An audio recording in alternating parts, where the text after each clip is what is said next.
What is going on, guys? Today we are talking Omega Speedmasters with a twist.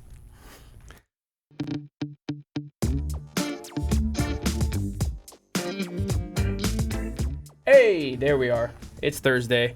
Welcome back. As promised, we weren't here last week, but as promised, a guest to the trading desk that's never been on the show before, Mr. Mike Michaels. It's good to be back. It's good to be back on here. This is the first time on the show with you, so I'm glad after trying to get Mike on for a little while, we were able to set it up. I've said before, I think some of the content that you produced before with your show, it's probably some of my favorite stuff that we've done as a company. I've always enjoyed doing it too. I like, as people know, anyone that watched me, they know I like sharing the information. I like just being able to describe what we do as watchmakers. So when you asked me to be on here, I thought, why not? Let's do this, and we came up with a pretty cool topic too. I've said in the past, coming up through Torno, the beginning of that was all education, and that was the fun part. And then when it changes into something else, it becomes, a little bit more less enjoyable. And working with a lot of watchmakers, you're like one of the watchmakers that's always happy to just tell somebody how to do something, and less trying to keep it a secret, which just seems like a lot of watchmakers treat it like it's magic. And it's really not. It should be about bringing people in, And we've talked about that, and I've talked about that when I was doing shows before too. And there's so many watchmakers that don't want to share the information, and you can't take it to the grave with you. Sure. You got to pass it on to the next generation.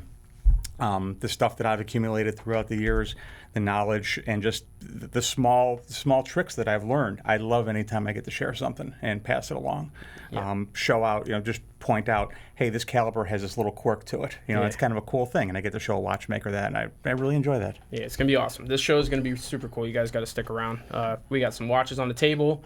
We got some movements on the table, or a movement on the table. A movement. It's going to be some cool stuff, and we're going to talk about the future of kind of my idea of what Mike, when he comes on the show, what we're going to do. So we're going to roll into customary wrist check, which we often do here right off the beginning. This is my newest piece. Been wearing this like crazy. This is the Octo Finissimo Titanium, for those of you that aren't watching but are listening, in the limited edition 1 of 200 blue dial, or blue markers rather. And in titanium, just a joy to wear, super thin, micro rotor automatic. I am going to go ahead and give you a wrist movement shot too, because it's too pretty not to get in there. That thing is so thin, and it is light as a feather. It is awesome. It's got to work great. Platinum micro rotor, noisy as all hell, I will say, because the watch is thin and it needs to wind itself, but just a joy to wear, and really kind of like my first kind of feat of engineering watch. And when you talk about noisy too, the reason for that is, without even looking at it, I'm sure it has ceramic ball bearings. Yeah. And it's one of the things, ceramic ball bearings, they run without any kind of lubrication. So we actually hear comments, and I hear comments from people that own micro rotors, my watch is noisy. It's supposed to be, because the freedom. Ceramic ball bearings are treated a little different. They're not cleaned the same way. They can't go through an ultrasonic, because they can fracture. So they're actually just cleaned in a little petri dish and blown off with air. It's one of those. It's technology. It's technology we're putting in the watches. Yeah. It's very cool. Doesn't hurt that I own a very, very tiny piece of platinum right now. That's very, very cool. What are you wearing? So I have a 145012, 1967, and it's a piece that I actually just finished doing overhaul on and everything. And it's a dot over 90 bezel on it, and it's really, really a nice piece. Been wearing it for about a week now. Have a few shots of it up on Instagram too as I finished it, and see if we can try to get in here on this. Yeah. So there we are. The rarity of that piece and how authentic it is, and when Mike was telling me about him finishing it up, kind of sparked this show. It's what we're going to talk about. Nice piece. Yeah, it's got some really nice patina on it. It's nice and even. The piece, the watch just works. The hands, everything matches. The luminous on a piece like this, when I don't want to change the hands on it. So what I'll do is I'll actually pull the hands off and seal them. Just seal the luminous that's on there, just to keep it as genuine as I can. And we hear people talk about dot over 90 bezel. That's actually, you look at the 90 right here. Let's see if I can try to get it in here. And the index point is actually right above. It's above the number 90. And we have another couple more variations of that here that we'll show in a little bit. It's a very cool watch, though. It's a cool piece. It came out really, really nice. Yeah, it did. Talk about like preserving something for the next 100 years. And we talk about preserving it too. What I do is, anytime I do a service on something like this, I'll change the crystal, I'll change all the gaskets, I change the pushers. This one, I didn't change the crown because it passed the water resistance, and the gaskets are still good in it. So I want to keep it as original as possible, but I still want to protect the integrity of the dial and the movement and everything else, because that's where everything's at with this watch. And a lot of people don't realize, like, vintage watches is all about triage. Yeah. It's all about what actually needs to be done and what can be saved. Exactly. And the more pieces can be saved, the more valuable a watch. Absolutely. I mean, people want they want that condition. They want the history of that watch. We're talking about something here that's, 50 years old. Right. It's a beautiful piece. And I'm getting some quick question here. This is not tea, in case you were wondering. People said tea time. Cheers. Cheers. For those of anyone you- who's watched my show, they know what I'm drinking. Yeah, so for those of you that are asking, that would be Macallan 15 in the glass. Watches on the table, whiskey in the glass. Absolutely. All right. Little happy hour show. So we have this little segment. It's kind of run its course on Trading Desk. It's top 5. So pretty much every guest that's ever done the show does a top 5 with me. Uh-oh. And what the top 5 is, and you're not privy to these watches. I'm not. You had not seen these. So it's just, we're going to do a real quick run through what this is. There's the top 5 clicked watches on the website this week. Oh, really? That's really cool. So starting number 5, we all know what that piece is. Why don't you tell us Rolex Daytona, right? Classic Rolex reference. Daytona, and that one looks like the El Primero. Yep. So this is the El Primero movement, the Zenith movement, very famous. Everybody knows the watch, white dial, running right around 18,950, 19 grand. Currently, listen, El Primero Daytonas, when they hit the website, people click on them. No question as to why that watch is there. Number 4, we're going to run through these quickly because we got a lot of stuff on the table. Number 4 is the 29 millimeter Royal Oak 7450. I'm assuming somebody saw a watch, AP, blue dial, 8 grand, clicked it, realized it's 29 millimeters. Yep. Awesome piece. Probably not going to sell very quickly, but for the misses, great watch. Or if you're a smaller guy, mid-size watch. This watch I actually handled today for a customer who asked me for pictures. IWC Big Pilot. This is the bronze. That's the bronze. The bronze Heritage. is a beautiful color. It's actually too. really, really pretty in person. That picture doesn't do it justice. Blued hands, bronze case. The dial has like a very cool granular finish to it. Titanium case back, which is nice, so you're not wearing the bronze on your skin. But yeah, 9450. Say they sell for right around 9 grand. Awesome watch. Why don't you tell us number 2? Number 2 is the classic. Is that the 1-1? Yeah. And it's just a classic watch. It's a transition piece. It's going to be a sapphire crystal on that one. And it's just one of the most beautiful watches. I have an old 1675 that I absolutely love that you know very well. Yes. May or may not have been responsible for sourcing said watch, which your piece is actually very special. It's a Cornino case. Cornino case. Yeah, it has a pointed awesome lugs. watch. Yeah, it's a beautiful piece. I love that watch. Listen, you can't go wrong with the vintage Pepsi when you consider what the newer ones are doing on the market. And if you want to buy something for not a whole lot of money, realistically, when we're talking about steel Rolex, that's going to hold its money too. And it's already been discontinued. You're already buying some collectability aspect to it. So, hey, listen, number 2 is probably my pick of what's there, I would say. Number 1, that's a Frankenstein of a pick. That is a lot of clicks, huh? I guess. Number 1 click watch of the week. Yeah, I don't know. That wouldn't be my choice. But yeah, it's a very complex movement. They're interesting movements. When you look at them, when you really throw a loop on them, they're actually they're over-engineered, I guess would be a way to describe it, with the jump hour and everything else. It's a flyback jump hour, and it's big. It's big pieces. If you want to get into something that's kind of like a funky piece of timekeeping that is not an RM, that's not going to cost you 100 grand, and you can play with it, and let's say you spend 15 to 16 grand for that pre-owned, and wear it for 2 years and turn around and sell it for 10. Then you paid the price to own something that's funky. But, it's a machine. It's a cool watch. Yeah. It's definitely different. Give it that. All right, so that's top 5. A little bit more of a fast forward top 5. That was cool. It was fun to do. It's fun to do when you don't know what they are and they surprise you. I had no idea. But, all right, well, what do we got on the table, man? We got a lot of Speedmasters. We got Speedmasters all over the place. We got some very cool vintage stuff that we'll get to. That this is actually Mike's private stuff. Oh no, you can't see this back here. Awesome Mark II. We got some stuff from the website that's available. We have a movement that we can talk about. Why don't you take a pick? Where do you want to start? Let's start with, we're going to use everything for a reference. We're going to start with the movement. All right. So what we have here is the 861 movement. And if we can get in here on this. This is the power for majority of the Speedmasters. This is not an Omega. This is a regular Lemania base, which actually they're the manufacturer of the movement. So this is the 861 that's in all the current Speedmasters, excuse me. And not only Omega, but everybody who's using, anyone who uses the Lemania movement, this is the new version. What you see on this one, this is not the column wheel movement. The 321, which was the introduction to this, was actually the column wheel movement. This one is actually a cam operated start and stop. And let's see if we can get in here and operate it here. See if we can go. You can actually see the cam moving. Cam's indexing inside and out. Chronograph on and the chronograph off. And that's as simple as it is. It's a complex watch, but it's made very, very robust. You don't have the column wheel of rotating parts. You don't have anything pulling the column wheel into position. You just have the simple on-off on the cam.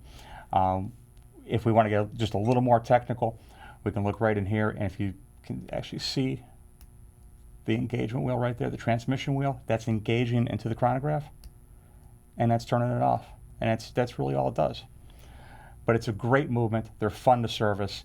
And we actually have a lot of different versions of them here, different finishes. So when we get into some of those. So one of the cool things with that movement is it's a relatively inexpensive, iconic movement. Yep. So we don't have to get into something that costs an arm and a leg to have something that has some real history. They're durable as all hell. Mm-hmm. They're easy to work on, right? I mean, parts relatively is you can get in trouble with them, yeah. but they are easy to work on. It's a lot easier to work on than a 321. Right. So, I mean, listen, it's a winner of a movement, and you're going to find it in a majority of Speedmasters, and there's no way to go wrong with that movement. Exactly. Yeah. So when we start talking about the Speedmasters, we have the one that I actually wore in here, which is the 145012, but we have something very special too. That's a cool piece. Yeah, this is a really cool piece. And as soon as we see if anybody signs in on the comments. Anybody know what that is? Let someone chime in. Here's a hint. It was on my Instagram earlier. Awesome. Yeah, I actually I got some pictures of this watch when it first came in, and this is it's just an absolutely beautiful piece. Extremely rare. And so we were talking to you guys may or may not know Mr. Tim Masso. Mm-hmm. If you don't, I don't know why you're here. Yeah, but exactly. Just the world's walking foremost authority on pretty much all watches. Said that watch is probably as limited as I believe he said 50 known pieces in the world. Yeah, and we don't know how many survived. Yeah, so we don't actually know, but so that's what we would call an original Ultraman. Yeah, this came in as an original Ultraman. It actually went to Omega for full service because we wanted the provenance for the watch. Sure. And it's just a really cool piece, and it's something you just don't come across. You don't see them. It's a cool piece. One of the things that you got to really respect about the Speedmasters is how the heritage of the piece has been preserved all the way through the years. Yeah. We do have a 006, a Sapphire Sandwich here, which is a current generation piece. And if I did this and you look at something, I mean, how could you get a more faithful reproduction? Absolutely. And that's a watch anybody can afford. Anyone can afford anywhere. The 006 is probably, bang for the buck. Back when Josh and I used to do best bang for the buck shows, for the money, the Speedmaster is hard to beat. It's similar to a Submariner in the respect that, like, no matter how far you get with watch collecting, it still has a place because it's still it's still the moon watch. It's still something iconic. Exactly. And there's the highly finished 1861 movement. Yeah, this one's really pretty. Yeah, it has Geneva stripes. It's really done well. Bevels. It's just a very pretty display on that watch. This is why you pay a little bit more and get a Sapphire Sandwich, because that movement deserves to be seen. When we talk about the Sapphire Sandwich, you want to explain that?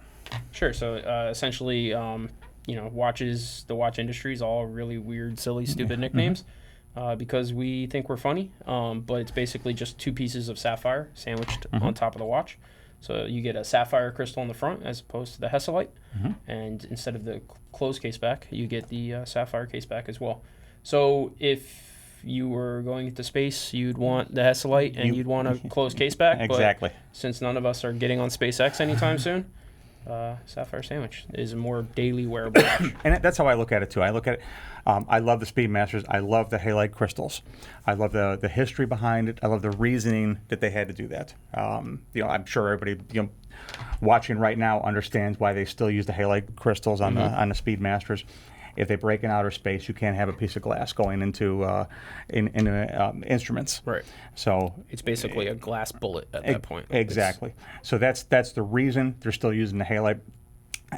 The downfall is it does scratch, but it's also you can also polish it very easily, and you also get the cool little Omega symbol right in the middle of it. Wear jeans that have the little coin pocket. You carry some poly watch with you. There you you're go. Good to go. But awesome. So Sapphire Sandwich, I think for sub $4,000 is a watch that you should try at least once.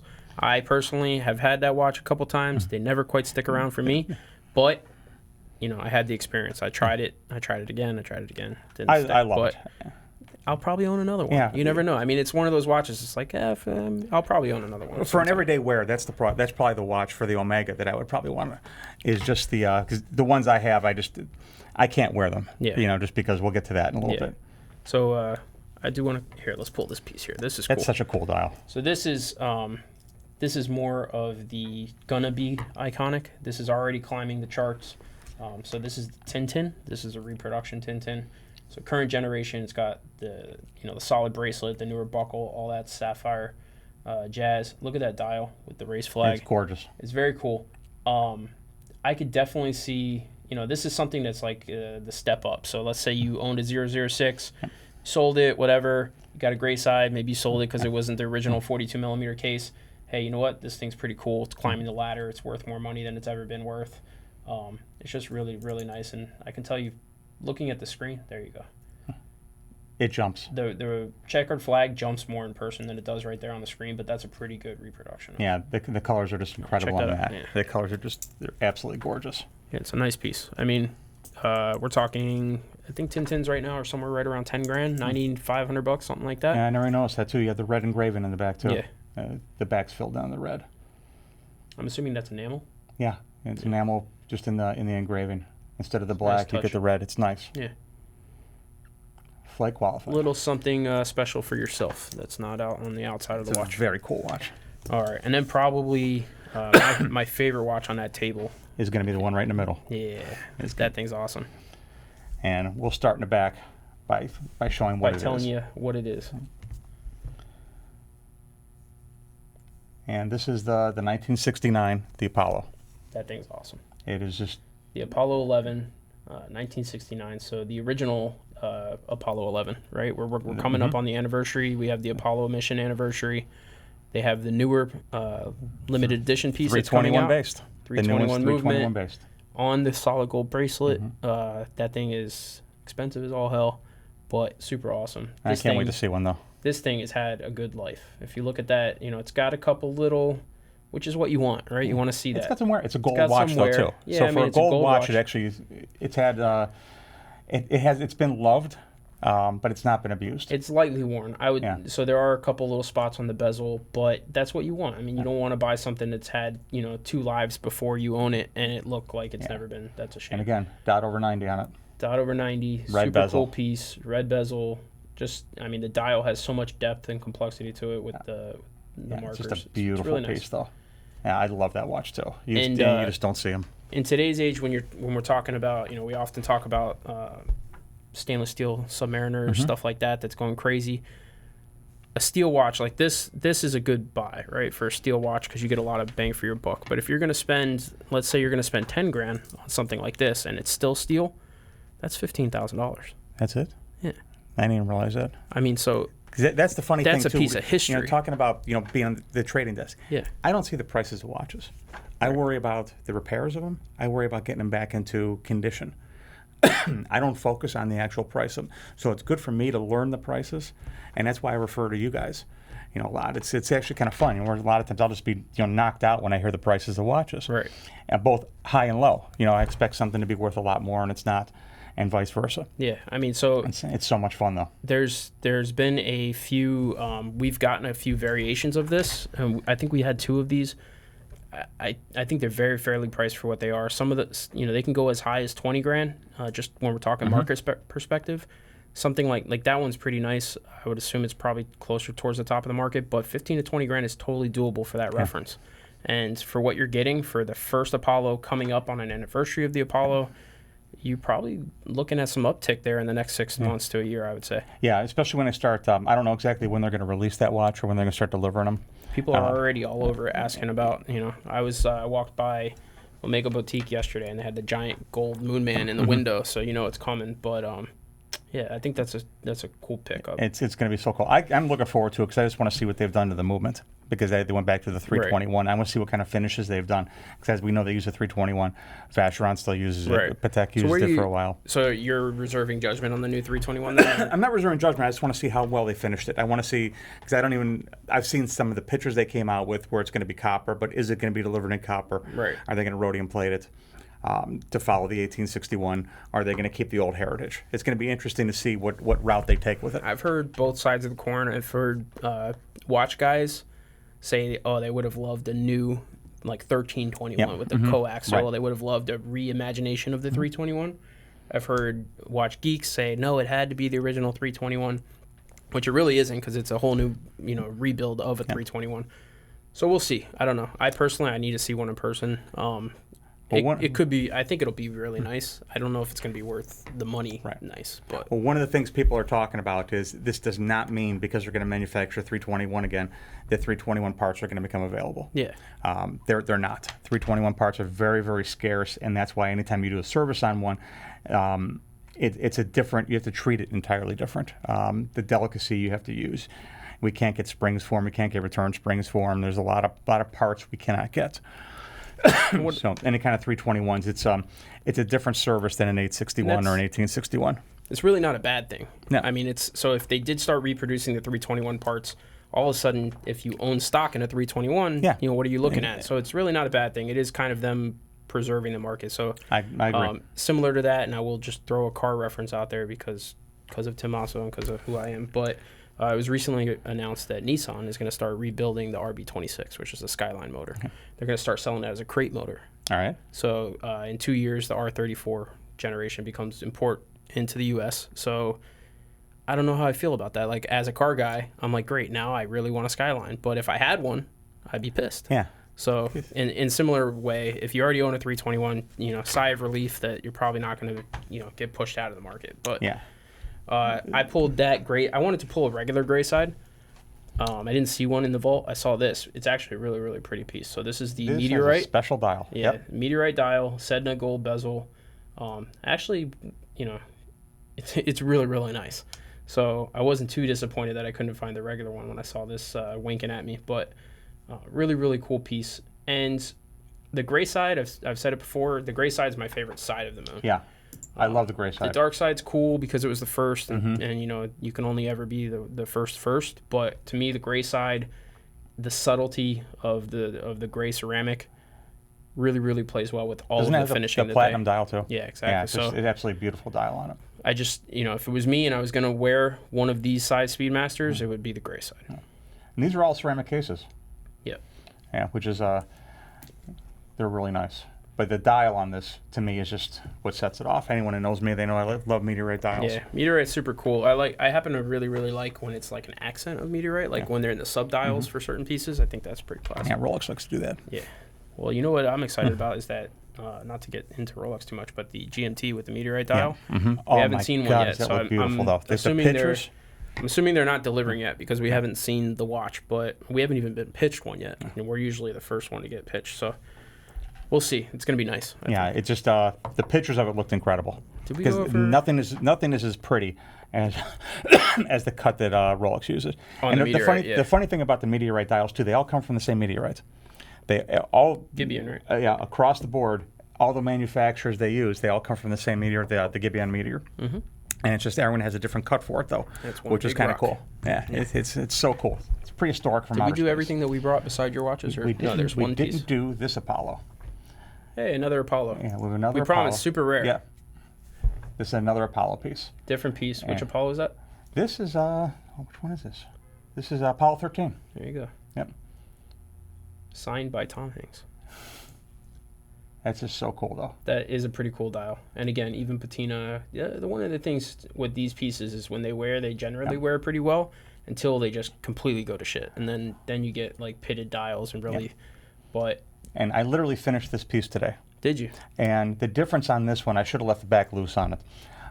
The difference on this movement, as they went through the different variations of 861s and 1861s, they changed the finish on them. Where they originally started out in copper, then they went to a yellow finish. This one actually has the yellow finish. It's gold. Nice. Then they went back and they went to a less refined rhodium finish, kind of like this finish right here. And then the new ones all have the beautifully finished pieces. Right. And then we're still talking, these are machine finished, right? Yes, I'm still machine finished, yes. All right. So closed case back on that Apollo 13. New owner can take solace in the fact that Mike Michaels said it has a really, really pretty movement. Yeah, it's gorgeous. Movement's super clean. Don't try and open it yourself. Please, don't try this at home. Be calling Mike again. Yeah, and we say this all the time. Don't try this at home. All right. So recap, bunch of Speedmasters, some really cool ones, some ones without what makes it a Speedmaster in just a movement, and then Mike treated us the thing, we have 50 years of Speedmasters here. Yeah. That's the thing. We have. Not to mention we probably got I don't know, 150 grand on the table. Yeah, something like that. Yeah. All right. So Mike treated us to something kind of special. I brought my own pieces. Two of his own pieces. A little bit of. That's a Mark II. I've always loved the Mark II. I've worked on so many Mark IIs throughout the years. I was actually able to find this one. This is a very old Omega box. Yes. It came with the box, warranty cards, everything. I haven't even serviced this watch yet. I don't even know that I will. It's basically a time capsule, and it even has the ink protecting the seahorse still on the back. That's pretty cool. Yeah, the watch is just so cool. I've never seen one from 1971, I think it is. Was a sale date in this good a condition. It's actually an incredible piece. Yeah. Someday I might get bored and service it, but I don't know. I mean, I've always liked the Mark II case. I love the Mark II case. It wears well. It's not thick. It's a beautiful, beautiful case. It's iconically vintage. Many companies have done their own, like the Cronoris or any other company that's tried to use that case. It screams 70s when it's on your wrist. It sure does. It's a really, really clean, pretty aesthetic too. And the tachymeter on this one is actually on the crystal. It's printed on the crystal, so you get a 3D effect with it. It's a mineral crystal. That's about the only drawback on it, where it will scratch. But it's just a really, really cool watch. And like I said, I've worked on these throughout the years, and I've always wanted one, and this is the nicest one I've seen, so that's why I had to grab it. Yeah, it's pretty. And just no hesitation on that. And it's just, like I said, it's just something that I'll always have.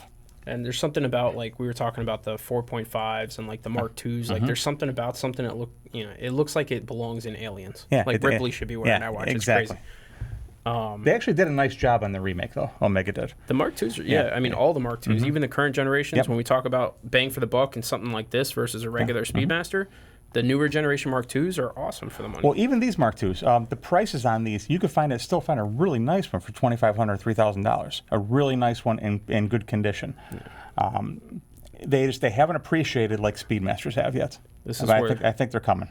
This is where the money's at. And the Mark II is really nice, but this is the piece right there. This is the same thing. This is a 140. Check out that box. 140, yeah. A 145-012. And it's again one of my personal watches with the bracelet, and the correct end pieces, everything. It's just everything matches the box. It's actually I did the overhaul on this watch. This was one of my segments where I did a 4-part segment. Okay. They actually documented the overhaul of this watch. Nice. Yes, it was my own piece.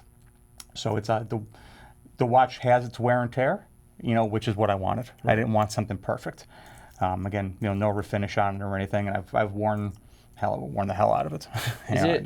Is it a case of like the shoemaker's kids syndrome? Like, do you start stuff and not finish it when it's for yourself? Or? No.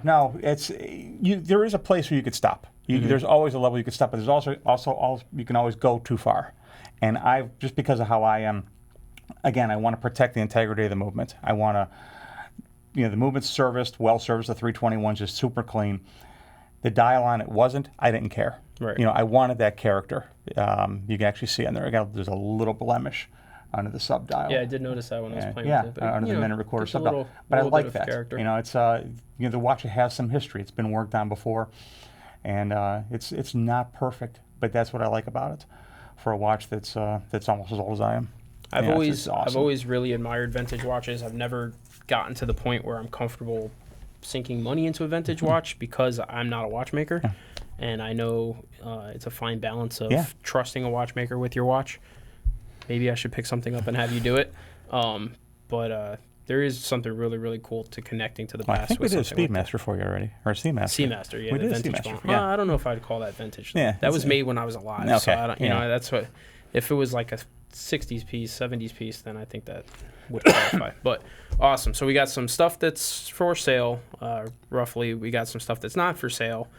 We discussed whiskey. We discussed watches on our wrist. Mike's wearing a loop, which he has not used yet. I think he just forgot that. I forgot to take it off today. And one of the things, so I'm going to get into kind of the idea of what I think. You guys can comment. You can let me know what you think. And Mike and I have discussed this a little bit. I think, you know, we've discussed in the past that the way this is going to kind of work without Thanos here anymore is I'm going to keep doing the show. I'm going to have a pretty steady, you know, round of guests. 3 to 4 people, I think, is kind of the number that I'm shooting for. I would like to have Mike on pretty regularly. You know, we've said Manjos, he's been on. I would love to have Elena on more, and then maybe, you know, depending on how Q acts, maybe Sequan, I love you. So love you, my thought for Mike, and obviously we'd be, you know, open to any ideas. We would be remiss if we didn't use your watchmaking expertise. Yeah. So as I mentioned at the beginning of the show, I was a big fan of like the overhead camera technical stuff. What I would love to do, and you guys let me know, is do like watches and movements. Just loosely what we based this show on, but it was kind of off the cuff, and it was like, hey, let's do Speedmasters. Yep. You happen to have a movement. So what I'm thinking is maybe we bring 3 watches in, we bring the 3 movements that go in those watches, we can line that up, and, you know, we can flip it over and you can show us what makes it tick. Okay. Yeah, because a lot of people are interested in that. Everybody sees the dial side of the watches. If you have a closed case back, no one knows what the movements look like. We could talk about the variations of them, and we can go through some of the intricacies, and we can go through the just the changes that different brands use on the same watch, on the same movement. I think it'll be a pretty cool concept. I'm excited for that. I mean, it just doesn't exist. There's no content like that online. And listen, we already do tons of really cool creative content that you can't get elsewhere, but there's always room for improvement. And I think if we bring in your over-rig camera and we have you do some cool technical stuff that people don't see everywhere else, it's really exciting. Yeah. And it's good, too, because, you know, as you know, I can sit here, I can do things. We could have the camera, I can explain to you what we're doing. Right. And you can ask the questions, too. You know, just as an enthusiast, you know, as a watch buyer, you can ask exactly what is this. You know, when we mentioned oscillating weight. What is an oscillating weight? What does it do? Right. And we can actually demonstrate those different components. And we can get as basic or as complex as you're comfortable doing on camera, and as you know, I'll go crazy on camera. Be, people have seen me; they know I'll do anything on camera. There was one episode where I think you like popped the mainspring and it went flying. Actually, and that was actually, Sequan popped the mainspring. I gave it to him, and I told him it was going to happen, and then I think it flew out and hit Harrison. All right. It was pretty funny. Yeah. All right. So that's the idea for the show. I'm probably going to do it anyways. So, you know, you feel free to chime in. You know, I love the idea. Make your voice heard, but it's probably going to happen anyways. Let's be real. Yeah. And Mike signed up, so. I love the idea of doing it live again. Awesome. You know, I just like, because anything can happen, anything can go wrong. Right. That's the fun of it. All right. And then just before we head out for today, I kind of want to open up the chat box to Mike Michaels. Sure. To our people in the chat who are always faithfully in the chat talking crap to each other. Maybe we can get your attention. And if you have a pressing question for a watchmaker, you know, that's pretty cool because not everybody gets an open channel to a watchmaker. You know, usually it's this guy in Switzerland talks to that guy in Switzerland, talks to that guy, and nobody talks to the watchmaker. Yeah, or the watchmaker sitting behind a glass window, you know, and that's him over there. It's, you know, like they're fish in the tank. So, you know, while we shoot the shit here, if anybody has questions for Mike specifically about watchmaking and or watches or, you know, how he takes his coffee, whatever, give it in the chat, and I'll keep an eye on that. Cool. But, yeah, so it was awesome having you on the show. I don't know, I'm sure you watch the shows pretty regularly. So we just hit 86,000 subscribers on the channel. Awesome. That's a lot of people. So, yeah, that's super exciting. We launched a new website. I know we talked about that for a little bit. So whole new, it's not a reskin. I mean, it's a whole new website. brand There's a new, lot right. of work involved in that. And happy to say it works. My favorite part of the website is the search box. It works really, really well, I'm happy to say, because the old one didn't work that well. But it, it's pretty good. It could use some improvements, but it's working. So we're halfway there. All right, I'm going to scroll in here. Let's see if anybody has any question. Russell 996 says, Mike, best finish movement? ? Oh, that's tough. It's got to be either Geneva seal or Flourier seal. The paddock finishes, the new paddock seal takes it one step further than Geneva seal. If you put them next to each other, you can see the striping is different. The Geneva seal striping is different than the paddock striping. When we talk about paddock seals and Flourier seals, that's actually a cased watch too. So it's not just the finish of the movement. The bevels, the way the springs are made, there's no metal springs, no actually bent metal springs, they're all cut springs. So when you start getting into those finishes, it's a whole different level. Cut screws, pinned hair springs. Nice. It's very, very cool. All right. And very delicate to work on. That's the other thing, too. Anytime you service one of those, you have to take special precautions, wrap the parts before you wash them. All right. Second question. And the questions are rolling in, so this is awesome. Awesome. You still have the Tudor Chrono Blue? I do. I love it. Awesome. Let's see here. That's a value question. That's not for Mike. Any tricks to regulating a movement if you don't have access to electronic tools? The short answer is yes. I know that there's something about like the positioning of the watch, and you can speed it up and slow it down. So and that's the whole thing too. Normally when I do a watch, all my personal watches, I'll do a 5-position time slip, sometimes a 6-position timing slip, because in one position the watch is either going to run fast or slow. So if it doesn't have a hack, like none of these watches right here have a hack, which means if you pull the crown out, it's not going to stop the second hand. If the cannon pinion is adjusted correctly, you can go backwards, and that'll actually stop it. But if you just want to, if you're running about 5 seconds fast, I'll know what position this watch is going to run 5 seconds, fast or slow in, and that's how I'll set it down at night. I'll let the watch run overnight, pick it up the next day, and the timing's going to be right on. If I need to speed it up, I'm going to set it down in the opposite position, and then I'll actually speed it up. it allows you to, really, you don't need any tools, right? You don't even need electronic tools. You Exactly. don't need any tools. You don't even have to open the watch, if you're lucky enough for that to If work. you're lucky enough, and ask your watchmaker to give you a positional test of the watch. Right. So that way you know when you're ahead of time if you need to speed the watch up or slow it down. Specifically on vintage watches, that's handy because you're going to wear the watch and you're going to know you need to knock it down a little bit. Exactly. But we always want to run on the positive side. We want the averages to be on the positive side of zero. That's not always obtainable because gravity plays an effect. How you take the watches off. Some are going to run faster, dial up and dial down. They shouldn't run too much faster, but at the same time, put in positions, and that's what's gonna regulate it. But you need to know ahead of time what you're doing. Sure. Two more, and then we're gonna end it because we're running, pretty much on schedule. Awesome. So, if you weren't a watchmaker, what would you be? I used to be an airplane mechanic. Would you still be an airplane mechanic? I might. Okay. I still love aircraft. Easy answer. I didn't think it was going to be that easy. Yeah, but that was an easy one. He's a definitive kind I of started guy out here. life that way. All right. Let's see here. What's another good one? From Burning Man, Mr. B. Mike, do you advise manually winding the 2824 or let it wind up via arm of movement? First of all, if anyone that's watched me or knows me, they know I don't like automatic winders. I'd rather have the watch wind itself down. These are all manual wind watches, so if you're not wearing it, it's naturally going to wind itself down. That's a good thing because you're taking the pressure off of mainspring, you're taking the pressure off all the pinions, you're letting the oils just kind of seep back into where they're supposed to be. When you pick the watch up, you wind it, you're giving that watch life, you're giving it power, and you're bringing it back to life. To me, it's the same thing for an automatic. If you're not going to wear the watch every day, then by all means, pick it up, wind it, a 2824 or 2892, it doesn't matter. Pick it up, wind it. You can't overwind the watch. You physically cannot do it. The mainspring itself has a bridle where it actually slips inside the barrel. Gets to a certain point, it'll slip. You can't hurt it. So I'm a proponent for picking a watch up in the morning, winding it, whether it's automatic or whether it's manual wind. I personally, if I'm wearing an automatic watch, I like to wind it full. Mm-hmm. I don't like to give it, 5 or 10 turns and then put it on my wrist. I feel like I'm doing the watch a disservice by, making it play catch up for a while. Isochronism. Yeah, so I like to wind it full, maybe not to the point where, you know, the mainspring's fighting me back, but I like to give it a good chance.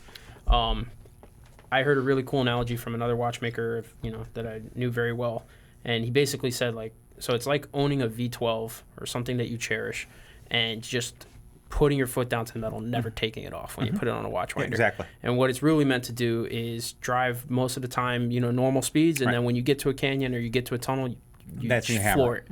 But, you know, just putting your foot on the gas, essentially, you're just going to blow the motor up. Yeah, right? well, the way my explanation's always been, you're going to blow the transmission, Right. Because you're putting all that pressure on the transmission to keep the mainspring wound. And then just a question for me. So the bridle that you're talking about that slips, so you're not able to actually, you will normally feel like a click? You can feel it. I don't know if you can feel it in your watch, but 2892, 2824 especially, Rolex models, if you wind it very, very carefully, once you start reaching that, you'll actually hear just a little extra click as you're winding the watch. And that's the mainspring spinning inside of the barrel. You can normally, from experience, feel it and hear it. You'll hear it and feel. Would you say that using that as a regular tool would be a deficit? Like if you let it click, like will the bridle eventually 100 times, 200 times? No. You're not doing any harm to the watch whatsoever. It's designed to do that throughout its life. Awesome. All right. Well, listen, I learned something new. Hopefully you did too. Good question, though. Yeah. All right. I like Mike. I think everybody does. So we'll probably have to do this again. We got to do it again. Yeah. And that's not just the whiskey talking. All right, guys. We're going to go ahead and sign off. Enjoy your Thursday. Or if you're watching this on Friday, happy Friday. Cheers.